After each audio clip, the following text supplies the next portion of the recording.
यौम विष्णुपाद परमहंस परिव्रजकाचार्य स्तोत्रस्य श्रीमती जीवनी भक्तिवेदांत स्वामी श्रील प्रभुपाद की जय। यौम विष्णुपाद परमहंस परिव्रजकाचार्य स्तोत्रस्य श्रीमती जीवनी ग्रेस भक्ति सिद्धांत सरस्वती ठाकुर श्रील प्रभुपाद की जय। नामाचार्य श्री हरिदास ठाकुर की जय। प्रेम से कहो श्री कृष्ण चैतन्य प्रभु नित्यानंद श्री अद्वैत गदाधर श्रीवासादि गौर भक्त वृंद की जय। श्री श्री राधा कृष्ण गोप गोपीनाथ श्याम कुंड राधा कुंड गिरि गोवर्धन की जय।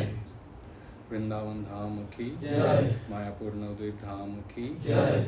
पुरुषोत्तम क्षेत्र जगन्नाथपुरी धाम की जय। द्वारका धाम की जय।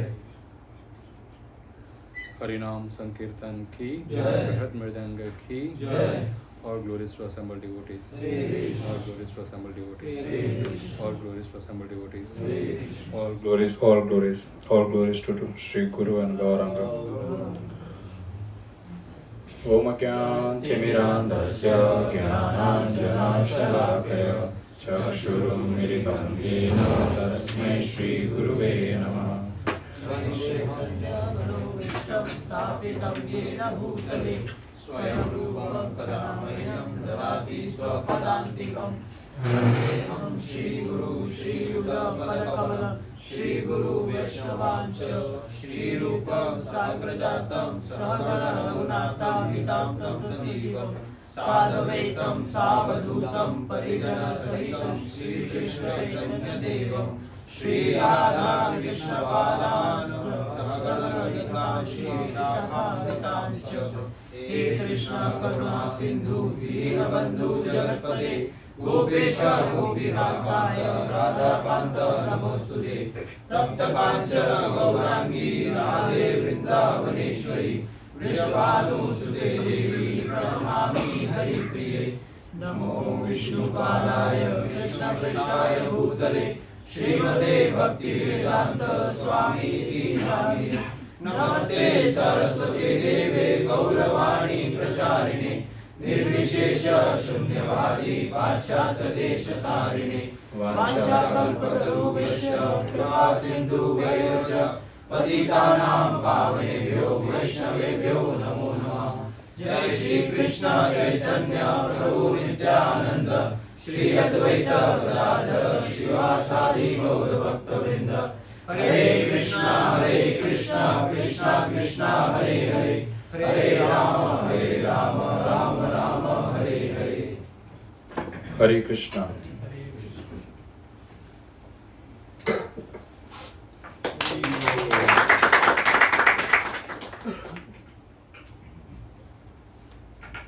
हरे कृष्णा।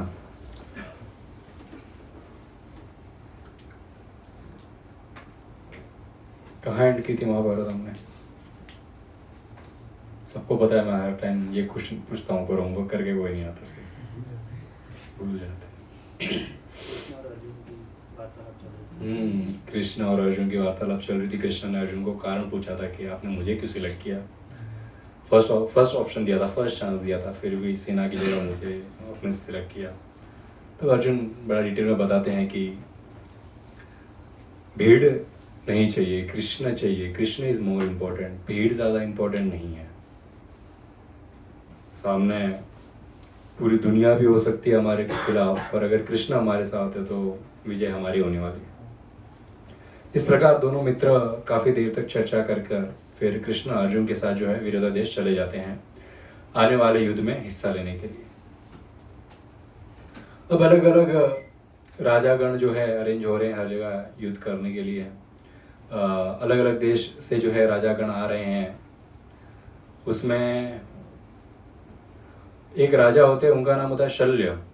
सुना है आपने शल्य राजा के बारे में? कौन से देश के हैं शल्य राजा?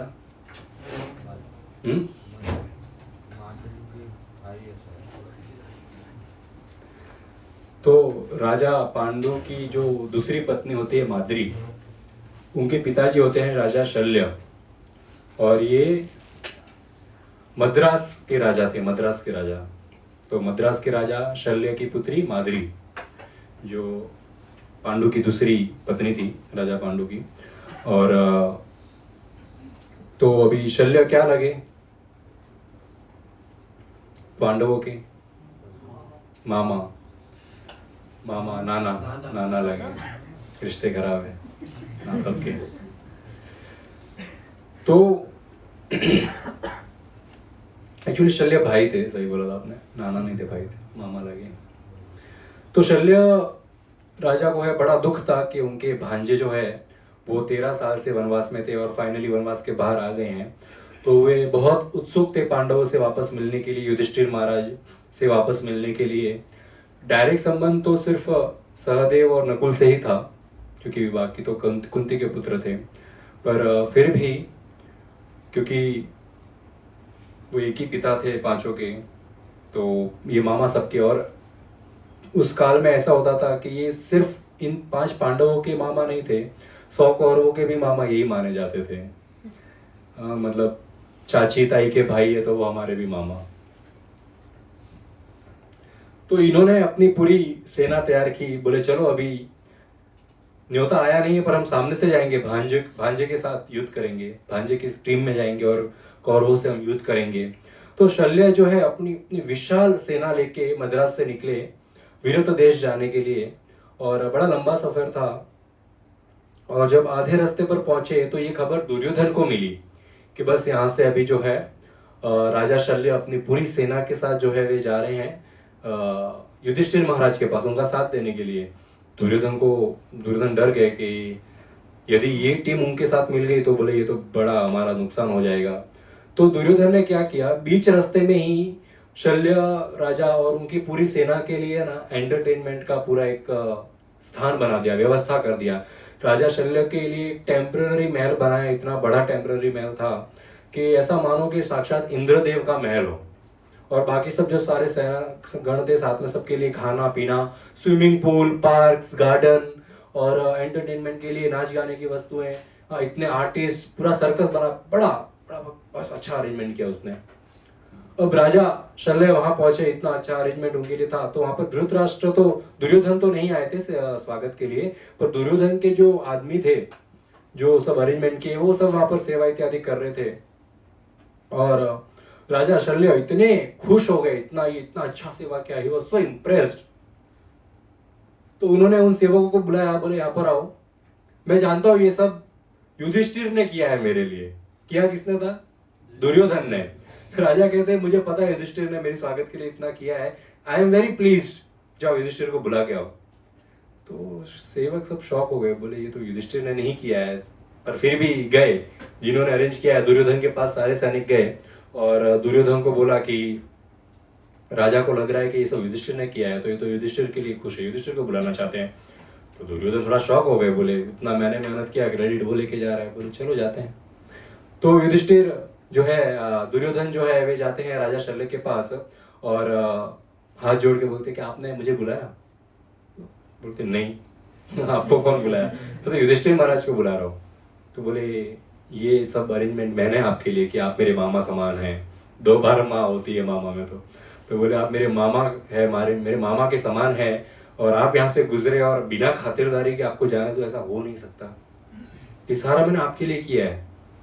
और मुझे पता चला, बहुत खुश हो गए। अब ये देखकर शल्य राजा शॉक हो गए, बोले गलत आदमी को बुला लिया, गलत आदमी के ऊपर खुश हो गया। पर राजा फिर भी, कोई पर्सनल दुश्मनी उनकी तो थी नहीं दुर्योधन से, तो पर बड़े खुश हो गए, बोले आपने बहुत अच्छा अरेंजमेंट किया है, वेरी प्लीज्ड। तो आप क्या मांगते हैं मांगिए, जो भी आपको चाहिए। तो दुर्योधन कहता है वैसे आप खुश है, मेरे लिए तो वही सब कुछ है, पर फिर भी आप जिद कर रहे हैं, आप कुछ देना चाहते हैं, तो आपसे रिक्वेस्ट है, बहुत जल्द एक युद्ध होने वाला है, उसमें आप मेरे साथ रहिए, आपकी पूरी सेना के साथ आप मेरे साथ रहिए, मेरे टीम से युद्ध लड़िएगा। तो शल्य थोड़े शॉक हो गए, बोले ये तो उल्टा हो गया, पर राजा है और एक बार वरदान दे दिया तो दे दिया, बोले डन। तो युधिष्ठिर ने कहा, दुर्योधन ने कहा कि मेरी सेना, मेरे में युद्ध होगा तो आप सारथी बनना, जो घोड़े हाँकता है वो आप बनना। क्योंकि शल्य राजा जो है बड़े स्किल्ड हॉर्समैन थे वे, तो बोले कि आप सारथी बनना हमारे यहाँ पर। और राजा बड़े खुश थे। राजा ने बोला और कुछ चाहिए तो मांगो। दुर्योधन ने बोला नहीं बस इतना ही कुछ चाहिए, और तो कुछ नहीं चाहिए। अब यहाँ पर ऐसा हम देखते हैं, ये एक सीखने वाली बात है हमारे लिए कि हम कभी कभी ऐसे उत्साह में आ जाते हैं, इतने एक्साइटेड हो जाते हैं कुछ कुछ चीज़ों के लिए, फालतू चीज़ों के लिए, कि हम क्या बोलते हैं हमको समझ नहीं आता है. So there is a saying कि don't promise when you are too happy and don't curse when you are too angry.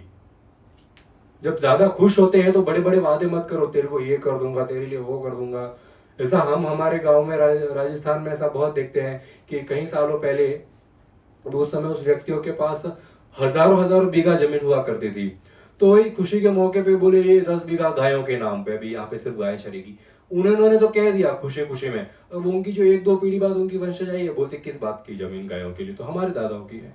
उन्होंने दान कर दी थी. दान की हुई चीज के ऊपर कोई प्रोप्राइटरशिप नहीं लगा सकता हमारे पर. आजकल लोग आगे ऐसा नहीं है. उस समय उन्होंने खुश होकर कुछ दे दिया, आज उनकी जो वंशज है वो झगड़ रही है, बोलते नहीं गायों की नहीं तो हमारी है, और उससे उनको फिर भुगतना भी पड़ता है. तो जब ज्यादा खुश होते हैं, कोई खुशी का मौका होता है, दान करना चाहिए, चैरिटी देना चाहिए, परंतु ऐसा वादा नहीं करना चाहिए जिससे कि हम फंस जाए. ऐसा शास्त्र में आपके प्रसंग सुना है कोई बहुत खुश होकर कोई वरदान तो दे दिया फिर पछताना पड़ा? महाराज दशरथ सबसे बड़ा एग्जाम्पल है. दशरथ महाराज का खुशी खुशी में कह गई को कोई वरदान तो दे के भूल गए. खुशी के टाइम जो प्रॉमिस किए जाते हैं वो लोग भूल जाते हैं, इतना याद नहीं रहता है. पर जो प्रॉमिस, जिसको प्रॉमिस मिला है वो अंत तक याद रखता है. हाँ, टाइम आने पर हम प्रॉमिस जो है वो सही करेंगे. तो पूरा रामायण हो गया वो वचन के ऊपर. तो यहाँ पर, और जब ज्यादा गुस्सा होते हैं तब श्राप नहीं देना चाहिए. इसका कोई प्रसंग आता है शास्त्रों में, सुना है कहीं पे? गांधारी ने श्राप दे दिया कृष्ण को, और नारद मुनि ने किसको श्राप दिया? अच्छा, अहिल्या. गौतम ऋषि ने अहिल्या को श्राप दे दिया, इंद्रदेव को श्राप दे दिया गुस्से में आकर. और दुर्वासा मुनि ने किसको श्राप दिया था? राजा अम्बरीश को. और श्रृंगी ऋषि ने श्राप दे दिया परीक्षित महाराज को. तो इस प्रकार क्रोधित आकर उस मोमेंट में हम श्राप दे देते हैं, सोचते समझते नहीं कुछ गलत होने वाला है. अब वो दौर तो गया कि श्राप दे देते. आजकल ऐसा नहीं होता है. आज अगर आप किसी के ऊपर गुस्सा हो तो ऐसा नहीं श्राप देता हूं मैं, ना आपके पास इतनी पावर है कि आपका श्राप काम करेगा ना उसको कोई फर्क पड़ेगा. तो आजकल श्राप काम नहीं करते. आजकल लोग क्या करते हैं, बुरे शब्दों का इस्तेमाल करते हैं, बुरा खरी खोटी. अपने प्यारे रिश्ते जो कई सालों से रिश्ते संवरे हुए हैं, अच्छा फ्रेंडशिप है, अच्छा रिलेशनशिप है किसी के साथ, एक कुछ छोटी मोटी चीज के साथ व्यक्ति उसके ऊपर इतना गुस्सा हो जाता है कि फिर वो अपशब्द बोलकर उस रिश्ते को तोड़ देता है. श्राप से कम नहीं है वो, रिश्ता टूट गया उसका, श्राप से कम नहीं है वो. तो ज्यादा क्रोधित होने पर किसी से अपशब्द की भाषा प्रयोग नहीं करनी चाहिए, कोई डिसीजन नहीं लेना चाहिए. अब यहाँ पर इन्होंने वचन दिया था तो वचन तो पूरा करना पड़ा. राजा शल्य ने कहा कि अब आपकी सेना में ज्वाइन कर लिया, पर एक बार मैं जरा युधिष्ठिर के से मिल के आता हूँ. आया तो उसके लिए था. बोले हाँ आप जाइए, बस खाली आना जल्दी, युद्ध शुरू होने के पहले आप आ जाना, क्योंकि आप नहीं आए हो तो फिर थोड़ा लफड़ा हो जाएगा. आप जाइए. भले इजाजत दे दी दुर्योधन ने युधिष्ठिर के पास जाने के लिए. अब राजा शल्य जो है वे विरत राजा के देश में पहुंचे, मत्स्य देश में. और युधिष्ठिर महाराज और अपने सब भांजों पांडवों को देखा तो बड़े आंखों में आंसू आ गए कि बोले एक तो ये 13 साल से इतना वनवास में ये सहन किए हैं, और अब जब मैं हेल्प करने आया तो मैं भी बीच में फंस गया. किसी और को मैंने वचन दे दिया कि आई विल हेल्प यू, और यहाँ पर अभी मुझे मेरे भांजों के खिलाफ ही लड़ना पड़ेगा. परंतु आए, अपने हालचाल पूछे पांडवों के, और फिर सच्चाई बताई युधिष्ठिर को कि मैं आया तो था आपका सहायता करने के लिए, परंतु बीच में मैंने किसी और को प्रॉमिस कर दिया है तो मुझे उनके साथ लड़ना पड़ेगा. अब युधिष्ठिर महाराज को थोड़ा दुख तो हुआ कि अच्छा नहीं हुआ, पर युधिष्ठिर महाराज को शल्य राजा कहते हैं कि आप तो सेल्फलेस सर्विस के मूर्तिमान स्वरूप है, आप धर्म पे चलने वाले व्यक्ति है, आप संस्कार आप में इतने हैं, आप में सहनशीलता इतनी है, आप में कंपैशन इतनी है, तो आप मुझे माफ कर दीजिए. युधिष्ठिर महाराज भी चालाक है धर्म के रास्ते पर चलने वाले, पर भोंदू नहीं है. भक्त कभी भोंदू नहीं होता है. चैतन्य महाप्रभु कहते हैं कृष्ण भक्त बड़ा चतुर होना चाहिए. कृष्ण भक्त भोंदू नहीं होना चाहिए. हम्बल होने के नाम पर कावर्ड नहीं होना चाहिए.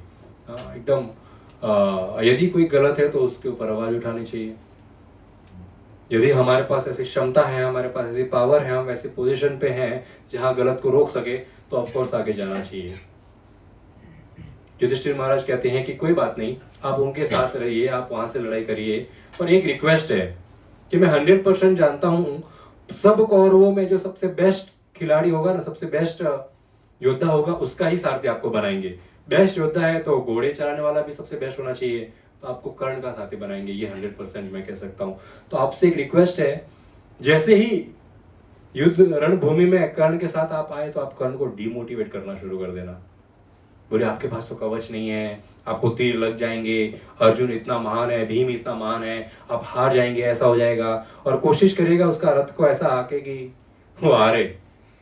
तो अब युधिष्ठिर महाराज ने ऐसा कहा है तो शल्य राजा बड़े खुश हो गए कि चलो ऐसा ही समझो मैं जासूस हूँ।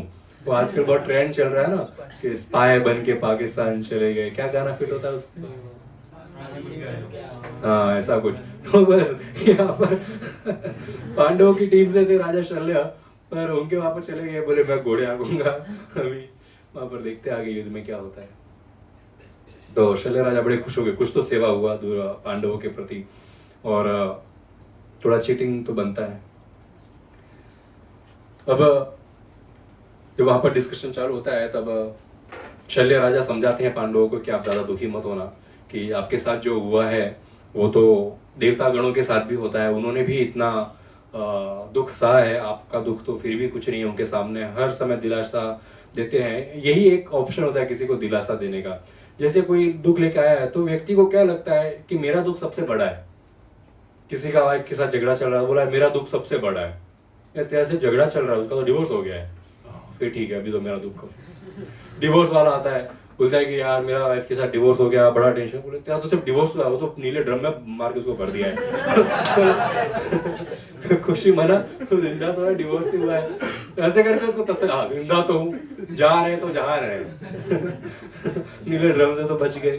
तो ऐसा ही होता है, जब कोई दुख लेके आता है तो उसको सांत्वना देने के लिए उसको बताते हैं कि ऐसे और भी इससे बड़े बड़े दुखों से, सिमिलर और इससे बड़े दुखों से लोग गुजरे हैं, तो उसको थोड़ा हौसला मिलता है, अगर वो उस दुख से गुजरा है तो मैं तो कुछ भी नहीं हूँ।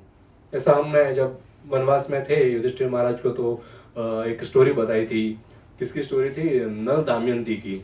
तो वो स्टोरी से युधिष्ठिर महाराज को बड़ा हौसला मिला था कि वो इतने दुखी थे, और खासकर द्रौपदी को इस अवस्था में देख रहे थे, तो युधिष्ठिर महाराज को बड़ा दुख हो रहा था। तो वहां पर ऋषिगण आए तो उन्होंने उनको नल दमयंती की, आपको याद है नल दमयंती की स्टोरी हमने की थी, बहुत सुंदर है।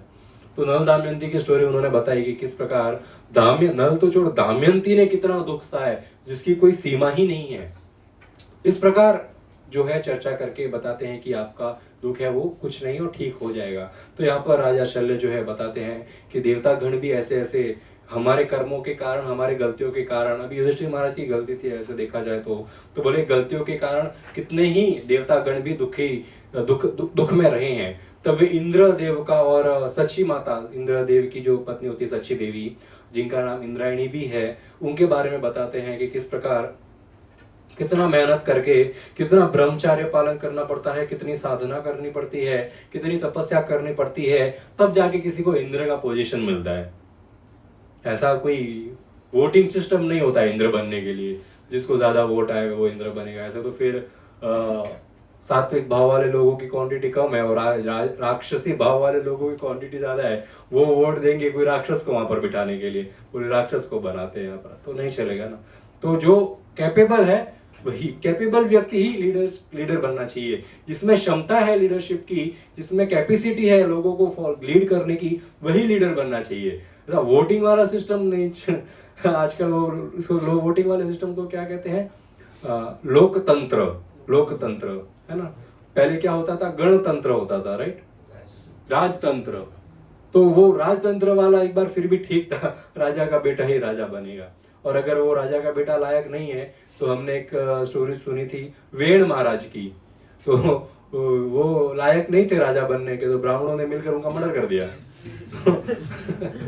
उनका मर्डर कर दिया, मतलब कुछ करके उनको निकालना तो है गद्दी से, तो उनको श्रापित करके उनको मार दिया वहां पर। अब राजगद्दी खाली है तो वेण राजा कि शरीर को मथा गया और उस मथने से उनके शरीर से भगवान ने अवतार लिया। तो भगवान कहाँ से अवतार लेते हैं, मतलब भगवान की लीला भी अद्भुत है, कोई भगवान को समझ ही नहीं सकता।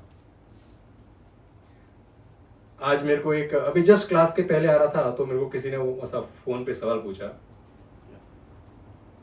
बताता हूँ पानी तो पीने तो ऐसा किसी ने कोई वीडियो मेरे को शेयर किया। तो वीडियो में एक व्यक्ति इस्कॉन की कोई भगवत गीता लेके बैठा था और बता रहा, देखो इसमें तो हर जगह यही लिखा है प्रभुपाद ने, भक्ति इज इम्पोर्टेंट, भक्ति योग इज इम्पोर्टेंट, कर्म योग इतना इम्पोर्टेंट नहीं है, और ज्ञान योग इतना इम्पोर्टेंट नहीं है, अष्टांग योग इतना इम्पोर्टेंट नहीं है। हर जगह प्रभुपाद ने सिर्फ यही लिखा है स्टार्टिंग से लेकर एंड तक, भक्ति योग भक्ति योग भक्ति योग। जबकि कृष्ण में तो भगवत गीता में कितने अलग अलग रास्ते बताए हैं भगवान को प्राप्त करने के, तो प्रभुपाद ने सिर्फ भक्ति योग के बारे में क्यों बताया है? दिस इज इस्कॉन प्रोपेगेंडा, ऐसा वो वीडियो था। तो वो जो सज्जन व्यक्ति थे जिन्होंने मेरे को ये वीडियो भेजा और फिर सवाल पूछा कि ये आप एक्सप्लेन करिए जरा, इसके बारे में हम क्या कर सकते हैं, कैसे हो सकता है। तो उसके बारे में हम बता रहे थे, आप सब लोग तो हजारों बार सुने हैं कि किस प्रकार अलग अलग युगों में भगवान को प्राप्त करने के तरीके अलग अलग होते हैं। सतयुग में ध्यान मार्ग होता है, त्रेता युग में यज्ञ होता है, द्वापर युग में भगवान का वर्शिप होता है, डेटी वर्शिप होता है, प्रार्थनाएं होती है, और कलयुग में हरिनाम होता है। हरिनाम एकमात्र ऑप्शन है कलयुग में। तो हरिनाम भक्ति योग का एक अंश है, हरिनाम एक अंग है। भक्ति योग के कई अंग है, उसमें से एक अंग है हरिनाम का जप करना। तो फिर हम मेन मुद्दे पे आए कि प्रभुपाद ने ऐसा क्यों किया है, हर जगह यही क्यों बताया कि भक्ति योग इज इंपॉर्टेंट, भक्ति योग इज इंपॉर्टेंट। क्योंकि भगवत गीता में सारे योग बताने के बाद कृष्ण यही कहते हैं कि इन सारे योगों में सबसे उत्तम भक्ति योगी है, और भक्ति योग से कोई भी मुझे प्राप्त कर सकता है। चलो ठीक है, कृष्ण ने तो एक बार बताया, प्रभुपाद ने बार बार क्यों बताया है? तब मैंने फिर जो वरिष्ठ भक्तों से सुना था वो मैंने उनको आंसर दिया कि किस प्रकार टाइम प्लेस सिचुएशन के हिसाब से हमें जो है लोगों को उस हिसाब से शास्त्र एक्सप्लेन करने पड़ते हैं। गौड़ीय वैष्णव परंपरा आने के पहले, इस्कॉन की गीता आने के पहले भी संसार में गीता थी, था नहीं, ऐसा नहीं है कि इस्कॉन के पहले कोई गीता नहीं थी। भगवत गीता तो हमेशा से थी, पर वो भगवत गीता पढ़कर कितने लोगों ने बदलाव किया, अपने जीवन को कितने लोगों ने बदला, कितने लोग सात्विक रास्ते पर आए, धर्म के रास्ते पर आए, भक्ति के रास्ते पर आए। और अभी फॉरेनर्स में कितने लोगों ने उसको एक्सेप्ट किया। फॉरेनर छोड़ो, भारत में ही लोग भगवत गीता नहीं पढ़ रहे थे। लाल कपड़े में बांधा है और मंदिर के ऊपर रख दिया है, कभी एकादशी इत्यादि आई तो उसको निकाला है, 2 पार्ट रीड किए हैं, 2 दीवा घुमाया उसको और रख दिया वापस बांध कर।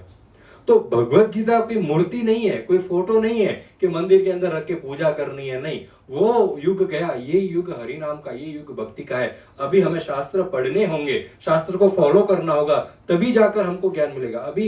तभी जाकर कृष्ण की भक्ति प्राप्त होगी। पर फिर भी भगवत गीता तो लोग नहीं पढ़ रहे हैं। नहीं पढ़ने का कारण क्या है? भगवत गीता बहुत डीप फिलोसॉफी है। इनफैक्ट कृष्ण खुद भगवत गीता में बताते हैं कि यदि इस शास्त्र का ज्ञान चाहिए आपको, तो एक गुरु के अंदर जाकर आपको शिक्षा ग्रहण करनी पड़ेगी। तद्विधि प्राणिपाते न परिप्रश्न न सेवाया उपदीक्षा दीते ज्ञानम ज्ञानी न तत्वदर्शिनम। बोले अगर आप कोई गुरु के अंडर गए, उसका बहुत रिस्पेक्ट भाव से उनका सेवा करे, उनके जिज्ञासा किया, उनसे सवाल पूछा शास्त्र के बारे में, तो वो व्यक्ति आपको ये शास्त्र के ज्ञान जो है, ये गुह्य ज्ञान है जो भगवत गीता का आपको प्रदान कर सकता है। अदरवाइज आप खुद पढ़ना चाहेंगे Bhagavad Gita, it is impossible. लोग स्टार्टिंग में 1-2 चैप्टर तो शायद पढ़ लेंगे और फिर उसको रख देंगे। तो भक्ति कहां से आएगी? तो वो भक्ति प्रदान करने के लिए श्रील प्रभुपाद ने स्टार्टिंग से ही बता दिया कि मीनिंग क्या है, इस बुक का अर्थ क्या है, कृष्ण का मैसेज क्या है। हर जगह प्रभुपाद ने बताया व्हाई भक्ति योग is important, why Krishna is important, क्यों हमें धर्म के रास्ते पर चलना चाहिए, वो स्टार्टिंग से ही बता दिया। जब स्टार्टिंग से ही बता दिया तब लोगों को इंटरेस्ट जागा, अरे ये लिखा है भगवत गीता में। तो क्योंकि स्टार्टिंग फर्स्ट चैप्टर में तो क्या है, पूरा बताया है कितने कितने लोग जमा हुए हैं। वो भगवत गीता का एक शास्त्र का एक शब्द भी जीवन लोगों का कल्याण कर सकता है, अगर वो एक उचित मुख से वो सुन रहा है और एक्सप्लेनेशन समझ रहा है। अदरवाइज खुद पढ़ने जाएगा तो भगवत गीता के श्लोक लोगों के दिमाग के ऊपर से जाते हैं। और फर्स्ट चैप्टर में तो बताया कौन कौन सेना वहां पर थी, किससे युद्ध करना था। लोग फर्स्ट चैप्टर पढ़ते हैं, दूसरे चैप्टर में अर्जुन के थोड़े सवाल सुनते हैं और वहीं खत्म हो गया, बोले हो गया भगवत गीता। नहीं, अरे आगे पढ़ो। तुमने सवाल तो पढ़ लिए, जवाब तो पढ़ो, जवाब जो पढ़े उनके फॉलो तो करो। वहां तक कोई पहुंच ही नहीं पा रहा था। केवल प्रभुपाद की कृपा से प्रभुपाद ने फर्स्ट परपट में ही बता दिया आगे क्या लिखा है, पहले ही बता दिया। ये ऐसी एग्जाम है, इतना उत्तम एग्जाम है, ये इतना अच्छा एग्जाम क्या है? भक्ति का रास्ते पर चलने का एक एग्जाम है, कृष्ण को प्राप्त करना उसका रिजल्ट है। अभी ये भगवत गीता एक ऐसी बुक है जिसमें सब एग्जाम, सब क्वेश्चंस के आंसर है। तो लोग क्या करते हैं, क्वेश्चन पढ़ते हैं, आंसर तक तो पहुंच ही नहीं पाते। प्रभुपाद ने क्वेश्चन के पहले आंसर ही दे दिया, बोले ले भक्ति वो आंसर है। सारे सवालों का जवाब एक ही है, कृष्ण की भक्ति। तो लोग देखो आज पूरा संसार भगवत गीता पढ़ रहा है। वो अंग्रेज जिनको कोई भक्ति से लेना देना नहीं है, भगवत गीता पढ़कर सात्विक रास्ते पर आगे, धर्म के रास्ते पर आगे चल रहे। अब हम इस टॉपिक पे क्यों आए? कहने का अर्थ ये था, कहने का तात्पर्य हमारा ये था कि किस प्रकार टाइम प्लेस सिचुएशन के हिसाब से शास्त्र एक्सप्लेन करने का तरीका भी बदल जाता है। मैसेज, फिलोसॉफी सेम रहती है, मैसेज वही है, कृष्ण प्रेम, उसको प्रेजेंट करने का तरीका थोड़ा बदल जाता है। क्यों? टाइम प्लेस सिचुएशन चेंज हो गई है। और कोई बोलेगा आपको किसने अधिकार दिया? तब समझाने का तरीका चेंज क्यों कि आपको अधिकार किसने दिया? ये अधिकार हमने भगवान से स्वयं सीखा है। कृष्ण हर बार राम बन के नहीं आए, कृष्ण हर बार कृष्ण के रूप में नहीं आए। टाइम प्लेस सिचुएशन के हिसाब से कृष्ण कछुआ भी बन के आए हैं, क्योंकि उस सिचुएशन में कछुए की जरूरत थी पहाड़ ऊपर उठाने के लिए, कछुआ बन के आए कृष्ण मछली बन के आए। उस समय उस टाइम प्लेस सिचुएशन के हिसाब से मछली की आवश्यकता थी बोट को इस भवसागर से पार निकालने के लिए। कृष्ण हंस बन के आए हैं, उस समय रिक्वायरमेंट थी। कृष्ण शेर बन के आए, उस समय वो रिक्वायरमेंट थी। कृष्ण राम बन के आए, रिक्वायरमेंट थी। कृष्ण बुद्ध बन के आए, रिक्वायरमेंट थी। कृष्ण कल्कि बन के आएंगे, वो रिक्वायरमेंट होगी। तो भगवान भी टाइम प्लेस सिचुएशन के हिसाब से अपना रूप चेंज करते हैं, तो शास्त्र भी उसी प्रकार एक्सप्लेन किया जाता है। टाइम प्लेस और सिचुएशन के हिसाब से चेंज करना पड़ता है। हर चीज हर टाइम सेम नहीं लागू हो सकती। जो खाना 1 साल का बच्चा खाता है, अभी उसको बड़ा होकर वो सेम खाना सेरेलिक पे, बच्चे को आजकल सेरेलिक खिलाते हैं, तो क्या 20 साल का व्यक्ति भी सेरेलिक खाएगा? वो नहीं चलता ना, क्योंकि उसका टाइम प्लेस सिचुएशन चेंज हो गया है। अभी उसको इसकी जरूरत नहीं है, इसकी जरूरत है ना? तो शास्त्र में अभी बाकी सब योग ठीक है, उसको साइड में रखो। इस समय भक्ति योग की जरूरत है, कृष्ण भक्ति की जरूरत है। प्रभुपाद ने वो एक्सप्लेन किया। तो यहाँ पर ये राजा शल्य बताते हैं कि किस प्रकार इंद्रदेव भी जो है एक बार राजा बन गए थे, मतलब इंद्र की पोजीशन पे आ गए वो, और बड़ा अच्छा जीवन जी रहे थे। पर जैसे जैसे पोजीशन पे थे और पोजीशन का घमंड भी आता है, तो उन्होंने एक बार एक ऋषि का जो है अपराध कर दिया, ब्राह्मण का वध कर दिया था। वृत्रासुर जो थे वे ब्राह्मण कुल के थे, उनका वध कर दिया था उन्होंने। तो ब्राह्मण हत्या का पाप लगा। अभी पाप का मूर्तिमान स्वरूप इंद्र के पीछे पड़ गया मारने के लिए। तो इंद्र भागते भागते गए, एक कमल की जो स्टीम होती है उसके अंदर जाकर छुप गए। अब वो तो छुप गए, अब इंद्र की गद्दी पर कौन बैठेगा? इंद्र की गद्दी पर कोई नहीं है। तब हर जगह हल्ला हुल्ला मच गया, यहाँ से राक्षस आ रहे हैं, वहां से देव भाग रहे हैं, इधर ब्राह्मण भाग रहे हैं। कोई सिस्टम नहीं है संभालने के लिए। तो सिस्टम संभालने के लिए फिर जो है नहुषा को इंद्र बनाया गया। तो अभी नहुषा को इंद्र बनाया तो पहले तो बड़ा हम्बलता से, अरे मैं कहाँ इंद्र, इतना बड़ा पोजीशन, बोले अरे जरूरत है आप बैठिए जरा। वो बैठ तो गए, पर जैसे जैसे उस सीट की पावर बढ़ी, कुर्सी का ही मसला है हर जगह। कुर्सी से नीचे सब अच्छे होते हैं, जैसे ही कुर्सी मिलती है सबके तेवर बदल जाते हैं। कुर्सी पे जैसे ही बैठे तो तेवर बदल के नहुषा के। तो अगर मैं इंद्र हूं, मैं इंद्र की पोजीशन पे हूं, अभी मैं इंद्र हूं, तो जो एक्स इंद्र की जो वाइफ थी सची, वो मेरी वाइफ होगी। ऐसा थोड़ी होता है। वो इंद्र बना तो किसी और की वाइफ तेरी वाइफ थोड़ी होगी। तो वो सची को परेशान करने लगा। तब बृहस्पति के पास जाती है इंद्रायणी, सची देवी बोलती है कि जरा बताइए कैसे क्या करूं, हेल्प करिए मेरी। जीवन में जब भी प्रॉब्लम आए ना, भक्तों के पास, साधुओं के पास ही जाना चाहिए। उसका सॉल्यूशन शायद मिले नहीं मिले, आपको पावर जरूर मिलेगी वो प्रॉब्लम को सहन करने की। बृहस्पति बताते हैं कि नहुषा को फंसाओ जाल में, उसको बोलो कि मैं आपसे विवाह करूंगी, एक शर्त है। बोले क्या शर्त है? बोले इस संसार का जो सबसे बड़ा ऋषि है ना, उसको बोलो आपका डोली उठाए और डोली में बैठ के मेरे पास आओ, तो मैं आपको एक्सेप्ट करूंगी, मानूंगी आप सबसे बड़ा ऋषि है इस ब्रह्मांड का, उससे भी ऊपर नहुषा है, ऐसा प्रतीत होगा। तो बोले ठीक है।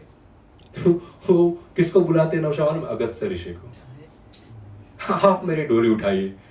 अगस्त्य ऋषि इतने क्रोधित होते हैं, वहां पर ही उसको श्राप देकर उसको मारना पीटना शुरू कर देते हैं, और नहुषा का गेम तो उधर खत्म हो जाता है। फिर तब तक इंद्र का जो पाप का जो था, उसको वहां पर एक कमल के नीचे रहना पड़ रहा था, उसका पाप भुगत रहा था वो, तो वहां से वापस आकर इंद्र के स्थान पर बैठते हैं। तो यहाँ पर शाल्य राजा ये यही बताते हैं युधिष्ठिर महाराज को, किस प्रकार आप तो फिर भी मनुष्य है, देवता गण भी गलतियां करते हैं, और फिर उसका जो भुगतान है वो भुगत के वापस सही स्थान पर आते हैं। अल्टीमेटली यही बताया कि किस प्रकार ब्राह्मणों की, गुरुजनों की आश्रय में रहकर धर्म के रास्ते पर अगर चलेंगे तो विजय वापस हमारी होगी, चाहे हमसे कभी कोई गलती हो गई हो। क्योंकि मनुष्य का कैरेक्टर है, गलती करना मनुष्य का एक आदत है, इसको कोई बोल ही नहीं सकते कोई गलती नहीं करता। यहाँ पर बैठा कोई व्यक्ति नहीं बोल सकता मैं साधु हूं, मैं महान हूं, मैंने कोई गलती नहीं की है, मैं दूध का दूल्हा हूं। कोई दूध का दूल्हा नहीं है, सबने गलतियां की हुई है। पर उन गलतियों को न दोहराना और धर्म के रास्ते पर चलना ही व्यक्ति को महान बनाता है, व्यक्ति को साधु बनाता है।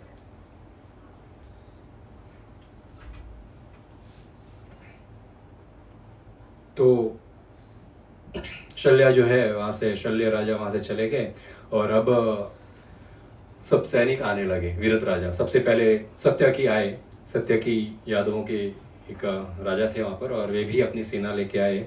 कितनी सेना लेके आए? अक्षौहिणी, अक्षौहिणी कहते हैं, एक अक्षौहिणी। तो एक अक्षौहिणी की सेना वे लेके आए, और इस प्रकार अनेक अनेक अलग अलग प्रांत से अलग अलग राजा जो है अपने साथ साथ अक्षौहिणी सेना लेके आए। अब देखते हैं एक अक्षौहिणी कितनी होती है। अब टोटल पांडवों के पास 7 अक्षौहिणी सेना जमा हो गई। दैट वाज द लिमिट, 7, उनका उतना ही फ्रेंडशिप था। अब तो 7 अक्षौहिणी सेना जमा हो गई। और हस्तिनापुर में जो है दुर्योधन की सहायता के लिए भी बहुत सारे राजा अक्षौहिणी सेना लेकर आने लगे, और कौरवों के पास 11 अक्षौहिणी होने लगे। अक्षौहिणी तो 11 अक्षौहिणी और 7 अक्षौहिणी। अब एक अक्षौहिणी में कितने सैनिक होते हैं? अब जो रथ होता है, घोड़े वाला रथ, वो होते 21,870। ये एक अक्षौहिणी में एक सेक्शन बना रहे हैं। जो घोड़े के रथ में जो सैनिक होते हैं और घोड़े होते हैं, रथ होते हैं, टोटल 21,870। गज, एलिफेंट, मेल बिग एलिफेंट्स, उसके ऊपर सैनिक, वो भी होते हैं 21,870। और उसके बाद घोड़े के ऊपर बैठे हुए सैनिक वो होते हैं 65,610, 65,610। और चलने वाले सैनिक, जिनके पास ना हाथी है, ना घोड़ा है, ना रथ है, वो चलने वाले सैनिक है, वो होते हैं टोटल 1,09,335। और इस प्रकार टोटल मिलाकर 2,18,700 सैनिक होते हैं एक अक्षौहिणी में। इस प्रकार 7 अक्षौहिणी जो पांडवों के पास थी और 11 थी कौरवों के पास। तो कौरवों की सेना टोटल कितनी होगी? 24,05,700, और पांडवों की हो गई 15,30,900। 50% का ऑलमोस्ट डिफरेंस था, 7 और 11, तो इतना डिफरेंस था। तो इतनी सेना थी, मतलब ऑलमोस्ट डबल से लड़ाई करना है पांडवों को। कृष्ण भगवान की नारायणी सेना वो भी अक्षौहिणी थी, वो भी पूरी एक अक्षौहिणी, वो लेके गया युधिष्ठिर, अरे दुर्योधन वो भी लेके गया। वो एक शल्य राजा की एक, इस प्रकार 11 प्रांत से उनको सैनिक मिले थे। कोई प्रांत में पूरी अक्षौहिणी सेना नहीं थी, तो उनके पास थोड़ा हिस्सा था, तो दूसरे के पास थोड़ा हिस्सा था, वो मिलकर पूरा एक कंप्लीट हो गया। जैसे करके इतने सैनिक आए थे। तो कुरुक्षेत्र के युद्ध में टोटल 39,36,600 सैनिकों ने टोटल भाग लिया था। अब मॉरलिटी के हिसाब से देखा जाए, मॉरली तो ये गलत है। युद्ध तो बराबर लोगों में होना चाहिए। अगर ऐसा प्लान युद्ध है, कोई किसी के ऊपर आक्रमण करके जीते, डेट इज डिफरेंट। पर यहाँ पर एक युद्ध हो रहा है, जमीन के लिए युद्ध हो रहा है, राज्य के लिए युद्ध हो रहा है, भाइयों में युद्ध हो रहा है, और पूरा डिफरेंस इतना है। तो कभी कभी ऐसा लग सकता है कि जो गलत है उसके साथ देखो कितने लोग खड़े हैं, जो गलत है उसके पास देखो कितना धन है क्वांटिटी में, और जो सही है उसके साथ कितने कम लोग खड़े हैं। जो सही है उसके पास कितना कम धन है क्वांटिटी में, जो सही है उसके साथ कितना गलत हो रहा है, और जो गलत है उसके साथ कितना सही हो रहा है। ये महाभारत में हम देख सकते हैं कितना बड़ा डिफरेंस होता है। स्टार्टिंग से हमको यही लग रहा है पांडवों के साथ जो धर्म के रास्ते पर चल रहे हैं हमेशा से गलत हुआ है, कौरव जो गलत के रास्ते पर चल रहे हैं उनके साथ हमेशा सही हुआ है। एंड में भी उनके पास क्वांटिटी ज्यादा थी, पांडवों के पास क्वांटिटी कम थी। पर अल्टीमेटली जब इसका कोई हम सारांश निकाले, जब इसका आंसर निकाले कि ऐसा क्यों हुआ, तो उसका एक ही आंसर मिलता है कि जिसके पास भी कृष्ण थे उसका विजय हुआ। भले ही हमारे जीवन भर दुख देखे हैं, भले ही हमारे पास उतना नहीं है जितना उस पापी के पास है, उस क्रिमिनल के पास इतना कुछ है, हम धर्म के रास्ते पर चलने वाले, हमारे पास कुछ भी नहीं है, पर अगर हमारे साथ कृष्ण है, हमारे पास कृष्ण का नाम है, तो विजय धर्म की होने वाली है, विजय हमारी ही होने वाली। ये महाभारत से सीखने मिलता है। तो पर आजकल ऐसा और ये विश्वास मन में रखना बहुत मुश्किल है। क्लास में सुना है तो बहुत अच्छा लगा कि अरे हाँ, भले ही कैसा भी जीवन हो, कृष्ण साथ में सब अच्छा लगेगा, पर जैसे ही बाहर जाते हैं, रियलिटी दुनिया की जब फेस करते हैं, जब रियलिटी हिट्स अस, तब हमको मालूम, तब वो उस ज्ञान को अपने मन में रखना बड़ा डिफिकल्ट होता है। जब मुसीबत आती है जीवन में, तब उस ज्ञान के ऊपर खड़ा रहना बड़ा डिफिकल्ट होता है, वो इजी नहीं होता है।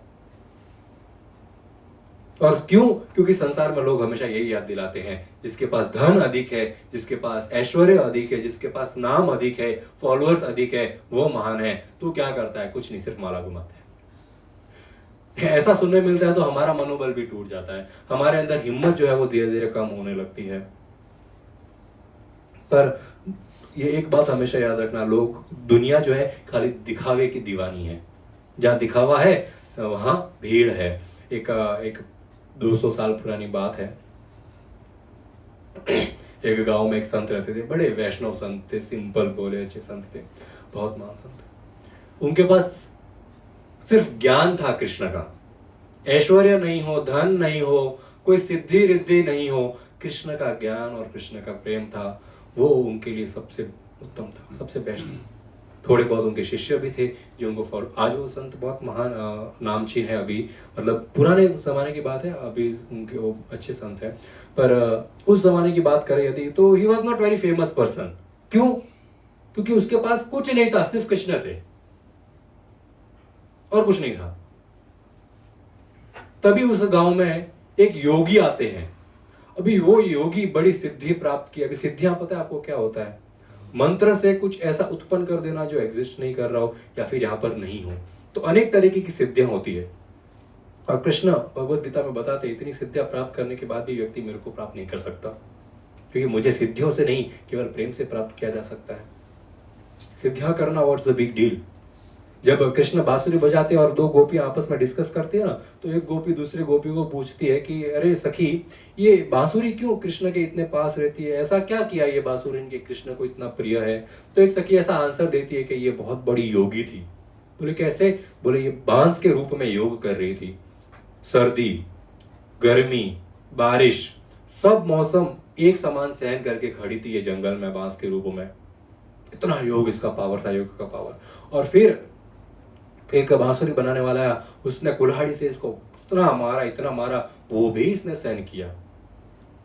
और फिर उस बांसुरी बनाने वाले ने लोहे को गर्म करके इसके अंदर छिद्र की है बांसुरी में, वो भी इसने सहन किया। इतना योग का इसका पावर था, इसलिए कृष्ण के पास है, कृष्ण को पसंद है। दूसरे बोलते हैं इम्पॉसिबल। ऐसा ये इससे भी कठोर कठोर योग, इतनी कठोर कठोर सिद्धियां लोग योग करके प्राप्त करते हैं, उनको तो कृष्ण नहीं मिलते।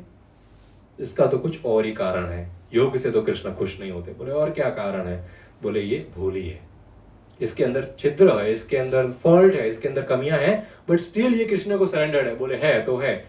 कोई बोले हम किसी को कहते भक्ति करो, प्रभु ये भी थोड़े पाप बहुत है मेरे मन के अंदर, अभी मैं सिगरेट पीता हूँ, सिगरेट छोड़ के फिर कथा में आऊंगा। अरे सिगरेट छोड़ के कथा में जिंदगी में नहीं आ पाएगा। कथा में आएगा तो सिगरेट छोड़ जाएगी, कथा में आएगा तो नॉनवेज छोड़ जाएगा, कथा में आएगा तो पाप करने की प्रवृत्ति छोड़ जाएगी, पाप करने की प्रवृत्ति की छोड़कर फिर कथा में आके क्या करें? तेरी पूजा करें हम लोग। हमको तो जो नीडी है वो चाहिए। जब कोई धनी व्यक्ति दान करता है तो वहां पर भिखारियों की लाइन लगती है, उसमें से कोई बोले नहीं पहले मैं अमीर बन जाऊं फिर दान। फिर क्या करेगा दान लेके? तेरे पास खुद धन है। जो नीडी है उसको लाइन में लगने की आवश्यकता है। हमें जरूरत है ये कथा की, तो हमें कथा सुनने की जरूरत है। अब उस गांव में वो योगी आए, तो अभी ये योगी के पास सिद्धियां, अब ये योगी एक ही सिद्धि में पूर्ण होकर आए थे। क्या सिद्धि थे मालूम है इनके पास? ये पानी के ऊपर चल सकते थे। पूरा गांव जमा हो गया, बोले अरे ये तो साक्षात भगवान का अवतार है, क्यों पानी के ऊपर चल रहा है? अरे तब वो योगी पानी के ऊपर चल रहा है, करतब दिखा रहा है, पानी के ऊपर कूद रहा है पर अंदर नहीं जा रहा, फर्श के ऊपर ही पानी। तो वो योगी आया, फिर वो वैष्णव संत के पास, बोले देखो आपके पास क्या है? कुछ भी नहीं है, लोग तो देखते भी नहीं आपको, मेरे को देखो कितनी भीड़ जमा हो गई है, मैं पानी के ऊपर चल सकता हूँ। तो वो वैष्णव ने कहा कि आपको कितना समय लगा ये सीखने के लिए? बोले 30 साल हिमालय में मेहनत तपस्या करके आया हूँ, 30 साल बाद ये सिद्धि प्राप्त हुई पानी के ऊपर चलने की। वैष्णव बोलते अच्छा। वैष्णव क्या करते मालूम है, एक बोट वाले को बुलाते, 2 पैसा देते, बोट में बैठकर एक राउंड मार के आते। बोले मैं भी चल के आया। बोले ये बोट बिना 30 साल तपस्या करके पानी के ऊपर चल रही है, तूने अपनी जिंदगी के 30 साल वेस्ट किए, 30 इयर्स वेस्ट किए, मैं 2 पैसे में घूम के आ गया। मैं भी सूखा हूं, तू भी सूखा है, पर तूने जीवन वेस्ट किया है, मैं जीवन कृष्ण को समर्पित करके बैठा हूं। वो मुंह छुपा के भाग गए वहां से योगी। तो ये समझने वाली बात है किस प्रकार फालतू चीजों में टाइम वेस्ट करके सिद्धियां प्राप्त करके कुछ नहीं मिलना है। व्यक्ति को फोकस करना चाहिए अपने कर्म पर, अपने निर्धारित ड्यूटी है उसको अच्छे से फॉलो करें और उस ड्यूटी को फॉलो करके भगवान की भक्ति करें, वो इंपॉर्टेंट है।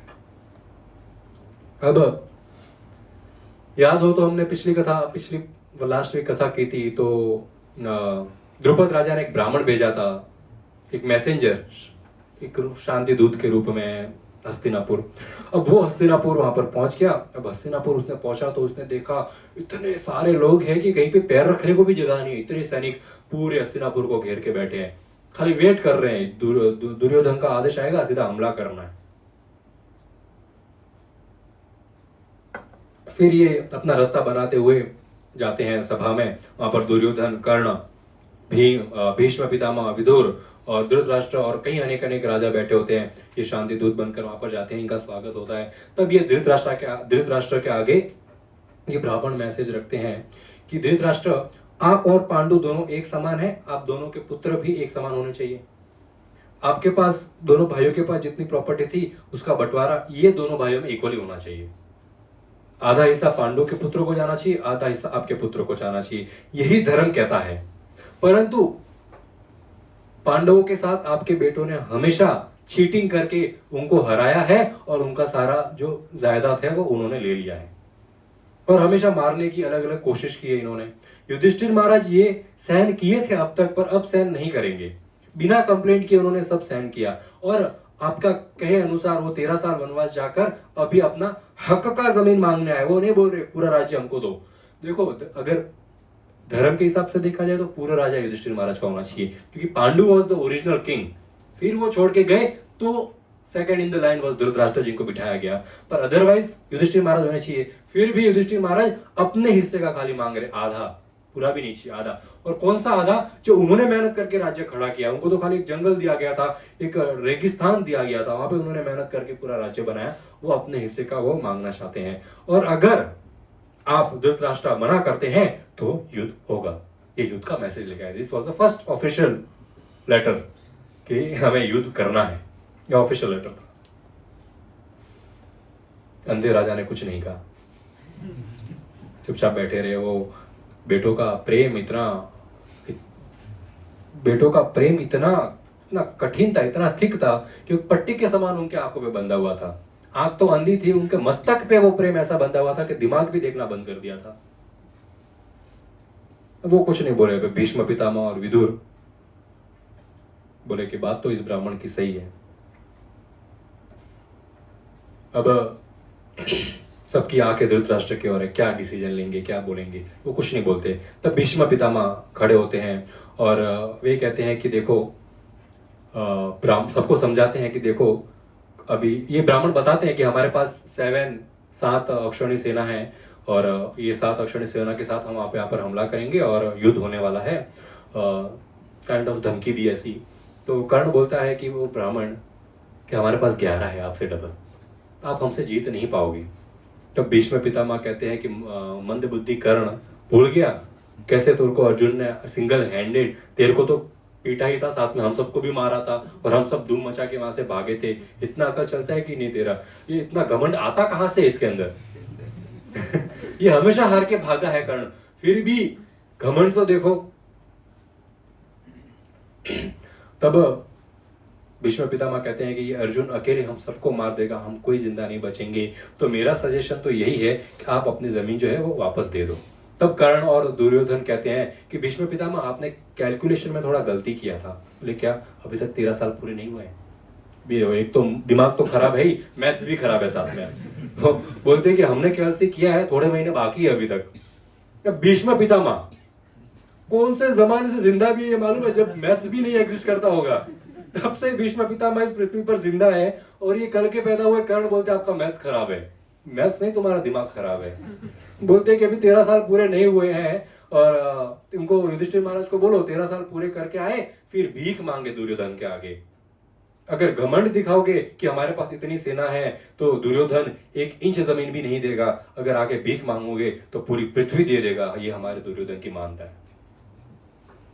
ये जो हर जगह पीट के आता है, वहां पे युद्ध से भाग रहा था गायों को लेकर, फिर अर्जुन ने उसको रोका, वहां पर जंगल में दैत्य वन में गंधर्वों ने इतना पीटा था अपनी औरतों के सामने इस युधिष्ठिर महाराज दुर्योधन को, और बंदी बनाकर लेके जा रहे थे, और फिर युधिष्ठिर महाराज ने इनको बचाया था।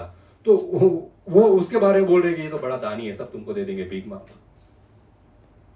भीष्म पितामह उसको चुप कराते, बोले ऐसा वो भीख मांगने नहीं आएंगे।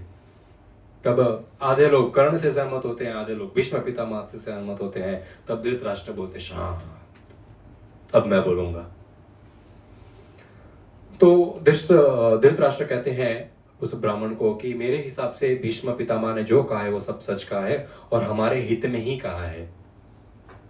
तो ब्राह्मण को कहते हैं आप वापस जाइए, हमें थोड़ा सोचने का समय दीजिए, हम देखते हैं कि हम क्या डिसीजन लेंगे, आधा राज्य देना है या युद्ध का जो न्योता है वो स्वीकार करना है। और जो भी हम डिसीजन लेंगे वो हम बहुत जल्द भेजेंगे संजय के थ्रू, हम संजय को भेजेंगे, सारा जो है वो डिटेल्स लेकर आप अभी यहाँ से जा सकते हैं। तब वो ब्राह्मण वहां से चले जाते हैं। अभी ये राजा जो है ये दुर्योधन को समझाने की कोशिश करते हैं, धर्म के रास्ते पर लाने की कोशिश करते हैं, पर अब पॉसिबल नहीं है। जब तक बचपन से बच्चों के ऊपर शासन नहीं हो ना, बड़े होके उसके उनके ऊपर शासन नहीं किया जा सकता। बचपन से हम इसलिए भक्ति सिखाने का कोशिश करते हैं, धर्म के रास्ते पर सिखाने की कोशिश करते हैं। लोग आपको बहुत सारे बोलेंगे ये कोई उम्र है, बोले लहसुन कांदा छोड़ दिया, बोले ये कोई उम्र है माला पहन ली गले में, ये कोई उम्र है माला करने की, बोले आपकी भी तो उम्र है, आप तो नहीं करते।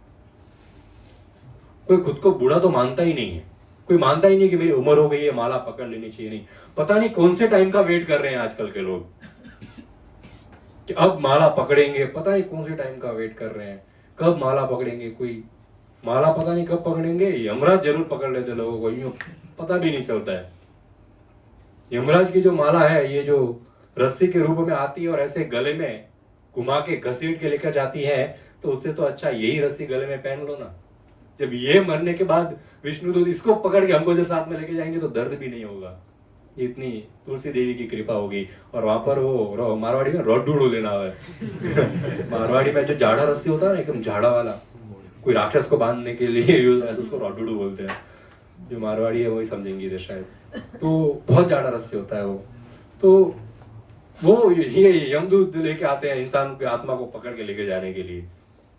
तो सोचो वो रोडूडू को बांध कर आपका गला जाना है कि तुलसी माला पहन कर जा रहा है, वो हमारे ऊपर डिपेंड करता है। इसलिए ज्यादा लोगों को सीरियस नहीं लेने का। कोई बोले ना ये उम्र में भक्ति, ये उम्र में तुलसी, ये उम्र में आप लोग लहसुन कांदा नहीं खा रहे, ये उम्र में माला कर रहे हो, इतना इग्नोर नहीं लेने का, इग्नोर करने का, इतना सीरियस नहीं लेने का। उनको बोलने का कि आप भी पहनोगे हमारे जैसे ही, आप भी गले में माला पहनोगे, पर सही समय आने पर। वो थोड़ी हैवी होगी, रोडूडू होगा वो, और वो पहनने के बाद लहसुन कांदा के आपको शरीर भी छोड़ना पड़ेगा। लहसुन कांदा कुछ नहीं है, शरीर भी छोड़ना पड़ेगा। वो ऐसा टाइम आएगा, हम तो सिर्फ लहसुन कांदा छोड़कर खुश है, आप शरीर छोड़कर खुश नहीं होने वाले। आप उनको क्यों कह रहे हैं? अगर हमारी भी नियति खराब है, भक्ति में नहीं है, तुलसी माला पहनने से कोई शुद्ध नहीं बन जाता। तुलसी माला पहनने से किसी को भगवत प्राप्ति नहीं होती है। जब तक हृदय में तुलसी का ग्रोथ नहीं हो, जब तक हृदय में वो तुलसी कृष्ण के चरणों पर हमने नहीं समर्पण किया, खुद का हृदय कृष्ण को समर्पण नहीं किया है, तब तक ऐसे 20 माला पहन लो, कुछ नहीं होने वाला है। एक स्टोरी बहुत अच्छी याद आती है। एक पापी व्यक्ति था, उसने तुलसी की महिमा सुन ली।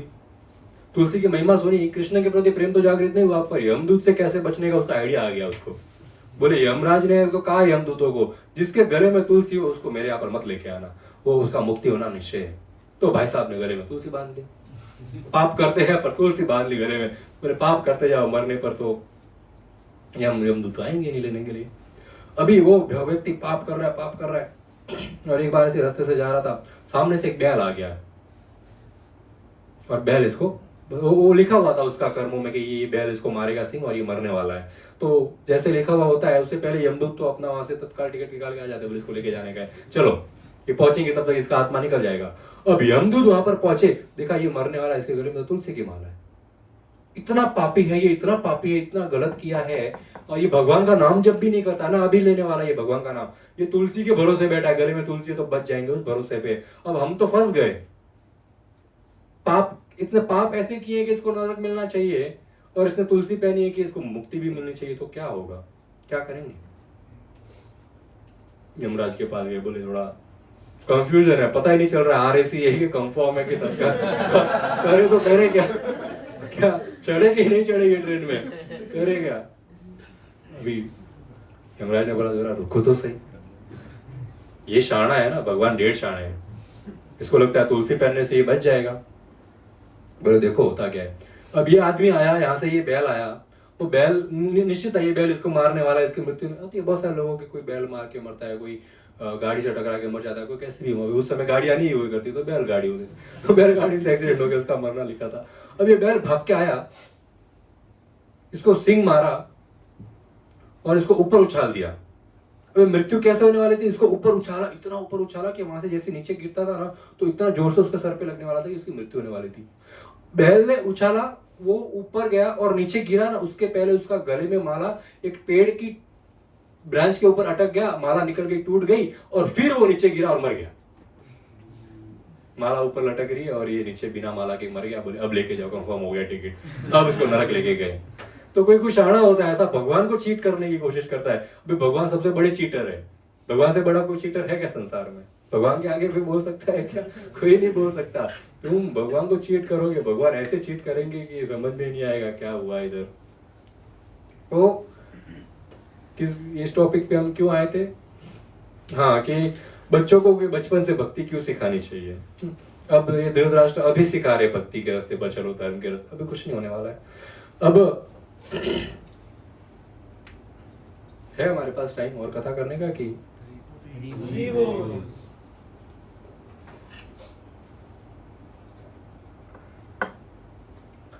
थोड़ी देर और 10 मिनट करते हैं कथा। संजय को बुलाते हैं। तो धृतराष्ट्र अब संजय को बुलाते हैं। अब पता है संजय अच्छा व्यक्ति है, संजय रिस्पेक्ट करता है और धृतराष्ट्र की, और बड़ा ओपन माइंडेड है, और पांडवों से भी प्रेम करता है संजय। तो संजय सही व्यक्ति होगा मैसेज लेके जाने के लिए। तो मैसेज में भेजा जाता है, संजय को कहा जाता है कि आप प्लीज युधिष्ठिर को समझाइए कि युद्ध ना करें, हम मरना नहीं चाहते, कुछ तो सोल्यूशन हम निकालेंगे, पर आप जाके युधिष्ठिर को समझाइए करके। और उनको बोलिए कि युधिष्ठिर आपका कोई दुश्मन नहीं, यहाँ पर सब परिवार है, एकमात्र आपका यहाँ पर मंद बुद्धि दुश्मन दुर्योधन है, और उससे भी मंद बुद्धि उसका पैदल दिमाग वाला व्यक्ति कर्ण उसका दोस्त है। बोले ये दोनों ही आपके एक दुश्मन है, और कोई दुश्मन नहीं है यहाँ पर। और मुझे बड़ा भय है क्योंकि आपके साथ कृष्ण है, और जहां पर वासुदेव के पुत्र वासुदेव उपस्थित है, जहां पर कृष्ण उपस्थित है, हम सबका मरना तो निश्चित है। मुझे कृष्ण से भय लग रहा है क्योंकि वो साक्षात नारायण है, और नारायण से कोई जीत नहीं सकता। तो बोले कि आप जरा मैसेज लेके जाइए और युधिष्ठिर महाराज को जो है समझाइए करके, और मेरा प्रेम देना उनको। प्रेम है अभी भी हृदय में, बच्चों के प्रति आसक्ति है, पर पांडवों के प्रति प्रेम भी है। बोले मेरा प्रेम देना। बहुत सहा है उन्होंने, उनका हालचाल पूछना करके, और उनसे रिक्वेस्ट करना कि मैं शांति चाहता हूँ। अब संजय चले जाते हैं विरत राजा के देश। वहां पर देखते हैं तो कृष्ण और सब पांडव इत्यादि बैठे हैं। संजय को देखकर युधिष्ठिर महाराज बड़े खुश होते हैं, संजय को गले लगाता है, संजय का स्वागत करते हैं, उसको बिठाते हैं।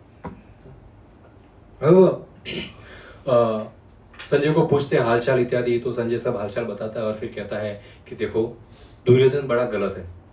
दुर्योधन दोनों तरीके के लोगों से घिरा हुआ है, अच्छे प्रवृत्ति वाले लोग भी है उसके साथ, बुरी प्रवृत्ति वाले लोग भी है उसके साथ। पर प्रॉब्लम पता है क्या है? ये खाली बुरी प्रवृत्ति वाले लोगों का बात मानता है, अच्छे लोगों की बात नहीं मानता है। He is feeding his bad dog. व्यक्ति के जीवन में गुड डॉग और बैड डॉग दोनों होते हैं। आप किस डॉग को अच्छे से परवरिश करना चाहते हैं वो आपके ऊपर है। अगर बचपन से अच्छे डॉग को परवरिश किया है तो आपको अच्छी सलाह मिलेगी जीवन जिंदगी पर कर्ण जैसे डॉग को आपने अपने जीवन में रखा है तो फिर वैसे ही सलाह मिलने वाली है। तब संजय कहते हैं कि धृतराष्ट्र ने मुझे शांति दूत बनाकर भेजा है, उनको पीस चाहिए, हम पीस रखना चाहते हैं। तो बताते हैं कि बताइए कि आपका क्या मैसेज है। तो संजय बताते हैं कि आप लोग ने एक बार तो कौरवों को हरा दिया है, पर अब आप फिर से उनके साथ युद्ध मत करिए। युधिष्ठिर महाराज को इनडायरेक्टली ये बताते हैं, युधिष्ठिर महाराज को कहते हैं, क्या कहते हैं मालूम है, कि आप द्रुपद राजा है, आपके पास इतना सब कुछ है अभी ऑलरेडी, इतने फ्रेंड्स इत्यादि है, आप उनके साथ खुश रहिए और आपके हिस्से की जमीन की जो आपकी इच्छा है उसको छोड़ दीजिए। क्या आपको क्या मिलेगा अपने इतने रिश्तेदारों को मारकर? आपके भाई वगैरह ही तो है वो सब, आपके दादा इत्यादि है, आपके रिश्तेदार है, उनको मारकर आपको क्या मिलेगा? आप खुश नहीं होने पाएंगे और अंत में तो सबको मरना ही है। आप अभी क्यों मार रहे हो उनको? वो खुद मर जाएंगे अंत में। तो मेरा आपसे यही रिक्वेस्ट है युधिष्ठिर महाराज कि आप युद्ध मत करिए और जहां पर है वहीं पर खुश रहिए।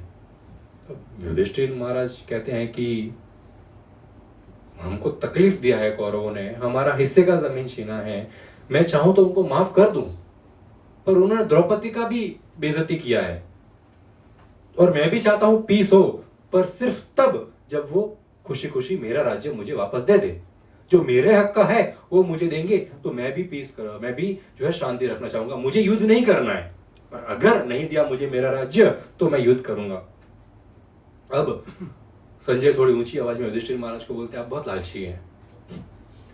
युधिष्ठिर महाराज को बोलते संजय आप बहुत लालची है, आप चाहे तो द्वारका में चले जाइए और कृष्ण के साथ पीसफुली रहिए, वो आपको बहुत अच्छे से रखेंगे।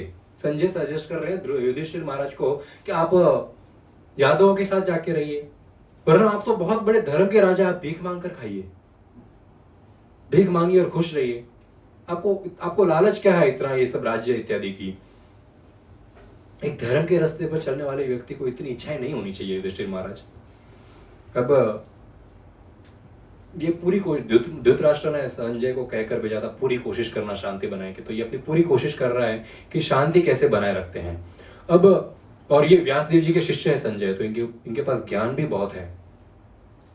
तो संजय कहते हैं तो युधिष्ठिर महाराज आपने सारे शास्त्र पढ़े हैं, आपने तपस्याएं की है, आपका मन और इंद्रिय आपके संयम में है, आपने पूरा जीवन जो है त्याग और दान के ऊपर गुजारा है, तो फिर आप इतना सब कुछ क्रोध में आकर व्यर्थ जाने देना चाहते हैं?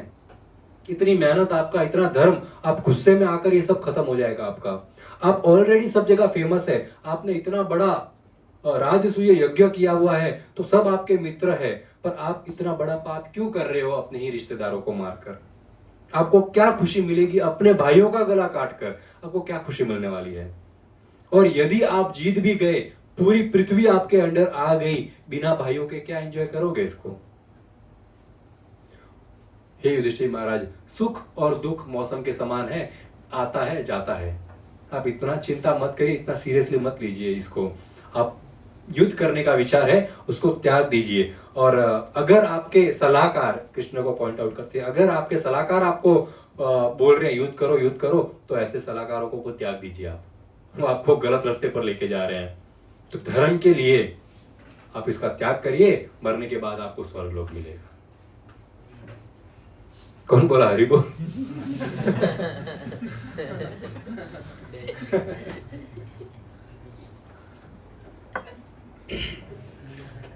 युधिष्ठिर महाराज कहते हैं कि सबसे युधिष्ठिर महाराज अभी क्या एक्सप्लेनेशन देते हैं? मैं जो युद्ध कर रहा हूं वो नोटिस करिए, मैं युद्ध लालच में आकर कर रहा हूं या धर्म के रास्ते पर आकर कर रहा हूं, यह देखना जरूरी है। क्या मैं सबको मारकर सब कुछ छीनना चाहता हूं या फिर उनको मारकर जितना मेरा हिस्सा है वही मैं लेना चाहता हूं? वो देखिए, मैं धर्म के हिसाब से युद्ध कर रहा हूं या अधर्म के रास्ते पर युद्ध कर रहा हूं। और संजय, आप कह रहे हो कि भिक्षा मांगकर जीवन काट लेना। बोले भगवान ने मेरे को ब्राह्मण बनाया होता तो मैं भिक्षा मांगकर जीवन गुजारता। भगवान ने मेरे को क्षत्रिय बनाया है। मेरा धर्म ये नहीं कहता मैं भिक्षा मांगकर खाऊं, मेरा धर्म ये कहता है कि मैं राज करूं, धर्म के रास्ते पर चलूं और सब लोगों की सहायता करूं। ये मेरा धर्म है। और भगवान हमेशा यही चाहते हैं कि जो व्यक्ति धर्म के रास्ते पर चलता है वही, उसी से भगवान को खुशी होती है। और धर्म के रास्ते पर चलकर धर्म से कमाया हुआ एक राज्य लेकर भी मैं खुश रहूंगा और अधर्म से कमाया हुआ स्वर्गलोक लेकर भी मैं खुश नहीं रहूंगा। और यहाँ पर कृष्ण बैठे हैं साक्षात। आप वेदों की बात कर रहे हो कि वेदों में ऐसा लिखा है, आप व्यासदेव जी के शिष्य हो। व्यासदेव जी जो स्वयं इस कृष्ण के अवतार हैं, वो कृष्ण मेरे पास बैठे हैं और कृष्ण से सुनिए। अगर ये डिसाइड करेंगे कि मुझे सब कुछ छोड़ देना चाहिए तो मैं युद्ध नहीं करूंगा, पर अगर इन्होंने कहा युद्ध करो तो मैं युद्ध करूंगा। तब कृष्णा उठते हैं वहां पर और सबकी नजरें कृष्णा के ऊपर है, क्योंकि ये फाइनल डिसीजन होने वाला है। अभी कृष्ण क्या ऑर्डर देते हैं, ये फाइनल होने वाला, युद्ध होगा कि नहीं होगा। कृष्ण कहते हैं, ओ संजय, मेरे लिए जो है पांडव और कौरव दोनों एक समान है। कृष्ण बड़े न्यूट्रल है, बोले मेरे लिए पांडव और कौरव दोनों एक समान है, मैं चाहता हूं दोनों खुश रहे, पर अगर कौरव राजे राजे इनकी जमीन इनको दे दे, और अगर ये जमीन नहीं देते तो फिर संजय युद्ध के लिए रेडी रहो, युद्ध तो होने वाला है। संजय को बताते हैं कि दो तरह के लोग होते हैं संसार में धर्म के ऊपर चलने वाले। एक वो जो सब कुछ त्याग कर, अपनी सारी ड्यूटीज और रिस्पॉन्सिबिलिटीज छोड़कर वैराग्य के रास्ते पर चले जाते हैं, और दूसरे वो जो अपनी ड्यूटी, अपनी रिस्पॉन्सिबिलिटी करते हुए उसमें आसक्त नहीं रहते। तो जो कृष्ण बताते क्लियरली, इन दोनों में से मेरा फेवरेट पता है कौन सा भक्त है? जो सभी चीजों में रहते हुए भी उनसे आसक्त नहीं होता, जो घर परिवार में रहते हुए, शादी करते हुए, साथ में बच्चे हैं उसके, बहुत सारा धन है उसके पास, फिर भी इस चीजों से आसक्त नहीं है, वो मेरी भक्ति कर रहा है, वो मेरा फेवरेट। और ये असली वैराग्य का मीनिंग तो यही है। एक एग्जाम्पल के तौर पर समझाऊं, एक व्यक्ति, एक मारवाड़ी व्यक्ति मेरे को बोलते हैं, बोले क्या तुम लोग ये एकादशी का उपवास करते हो, हाँ क्या भूखे मरते हो? हालांकि हम भूखे नहीं मरते, पर कुछ लोग कभी कभी ऐसा भी उपवास करते हैं, स्पेशल उपवास होते हैं, पूरा दिन कुछ नहीं खाते। वो व्यक्ति इतना बड़ा नास्तिक मुझे कहता है कि अगर भूखे रहने से भगवान मिले तो ये गरीबों को 3 दिन खाना नहीं मिलता, इनको भगवान मिल जाने चाहिए। तो यही फर्क है, यही दो चीज यहाँ पर कृष्ण बताते हैं। वो भूखा है क्योंकि उसके पास खाना नहीं है, मैं भूखा हूं क्योंकि मेरे पास खाना है पर फिर भी मैं उससे आसक्त नहीं हूं। तो वो व्यक्ति जिसने कभी गुलाब जामुन देखा ही नहीं, वो कहता है मैं गुलाब जामुन का त्याग करता हूं। अरे तूने देखा ही नहीं तो क्या त्याग करेगा? पर जिसके सामने सब कुछ रखा है वो अगर उसका त्याग कर रहा है, अर्थात कोई बोले मैं ब्रह्मचार्य फॉलो करूंगा, मैं किसी स्त्री को टच नहीं करूंगा, मैं किसी स्त्री के साथ कोई संबंध नहीं बनाऊंगा, ऐसा कहकर वो जंगल में चला जाता है। और जंगल में स्त्री है ही नहीं तो संबंध बनाएगा भी क्या? तो खुद को रोक रहा है, स्प्रिंग को दबा रहा है, दूर जा रहा है, मैं कोई संबंध नहीं बनाऊंगा। अगर समाज में रहते हुए, स्त्रियों के साथ रहते हुए भी तो ब्रह्मचार्य का पालन कर रहा है तो साधु माना जाता है। उसको बोलते हैं कि अपनी रिस्पॉन्सिबिलिटीज और ड्यूटीज पूरे करते हुए भी साधु बन के रहना, वैराग्य के मार्ग पे रहना और उससे आसक्त नहीं होना। कृष्ण कहते हैं मुझे ऐसे लोग पसंद है। कृष्ण फिर कहते हैं कि जो सूर्य देव है वो भी अपना कार्य कर रहे हैं। वो सूर्य देव इतने बड़े देवता है, सूर्य नारायण है, स्वयं मेरा ही तो रूप है सूर्य भी, सारे देवी देवता गण मेरे ही रूप है, मैं तो इतना मैं। और भगवान का अर्थ क्या है? भगवान के 6 गुण बताते हैं, उसमें से एक गुण है भगवान वैरागी है। भगवान को किसी चीज का आसक्ति नहीं, जरूरत नहीं है, फिर भी वो सूर्य नारायण के रूप में अपना ड्यूटी पूरा कर रहे हैं, अपना रिस्पॉन्सिबिलिटी बता रहे हैं। कृष्ण संजय को बताते हैं कि वायु भी बिना सोए अपना रिस्पॉन्सिबिलिटी पूरा करती है, पृथ्वी भी बिना रुके सबका भार उठा रही है, नदी बिना रुके सबका पोषण कर रही है। हे संजय, अगर सब लोग अपना धर्म निभा रहे हैं तो आप युधिष्ठिर महाराज को क्यों कह रहे हो भीख मांगने के लिए? ये भी क्षत्रिय है, इनको भी अपना धर्म निभाना चाहिए ना। क्षत्रिय का धर्म युद्ध करने में है, युद्ध से भागने में नहीं है। और धृतराष्ट्र और उनके पुत्रों ने गलत तरीके से युधिष्ठिर महाराज के पास से उनकी जमीन ली थी, उसका तो पूरा हक बनता है इनका युद्ध करने का। फिर कृष्ण बताते हैं कि मैं समझता हूं कि अभी युधिष्ठिर महाराज भी शांति चाहते हैं, युद्ध करना चाहते नहीं है, परंतु आप जो धर्म का ज्ञान अभी दे रहे हो संजय, उस दिन आपका ज्ञान कहां गया था? जब द्रौपदी का वस्त्र हरण हो रहा था, आप तो वहां बैठे थे ना। उस समय तो किसी भी कौरव ने, किसी भी वरिष्ठ कौरव ने, भीष्म पितामह धृतराष्ट्र ने उस दिन तो नहीं बोला शांति रखते हैं, सब लोग शांति रखते हैं, धर्म के रास्ते पर चलते हैं। तब तो उन्होंने कभी ऐसा नहीं कहा। आज उनकी मृत्यु के ऊपर बात आई है तो सब शांति दूत भेज रहे हैं, बोले शांति रखते हैं, शांति। ऐसा नहीं होता है संजय। आपका ज्ञान उस दिन कहां गया था? उस दिन तो आप चुपचाप बैठे थे, आज ज्ञान देने वाले हैं यहाँ पर। युधिष्ठिर महाराज धर्म के रास्ते पर चल रहे हैं और वे युद्ध करेंगे। और ये फाइनल मैसेज मैं लेके अभी जाता हूं वहां पर, फटाफट जमीन दो या फिर हम लोग हमला करने आ रहे हैं। अब ये बोलते ये फाइनल मैसेज होगा। तो कृष्ण बोलते मैं दूध बन के जाऊंगा, देखता हूं उन लोग कैसे मुझे ट्रीट करते हैं। अभी तक यही गेम चल रहा है, यहाँ से शांति दूध भेज रहा है, वो यहाँ से भेज रहा है, वो यहाँ से भेज रहा है, पर कृष्ण फाइनल होंगे। कृष्ण के बाद कोई शांति दीप नहीं होगा। कृष्ण जहाँ पर है वो अंत है, उसके आगे कुछ नहीं है। कृष्ण के आगे कुछ, तो कृष्ण फाइनल मैसेज लेके जाएंगे। फिर कृष्ण क्या चर्चा करते हैं हस्तिनापुर में, हम नेक्स्ट वीक चर्चा करेंगे। Thank you so much. Hare Krishna. किसी को कोई सवाल?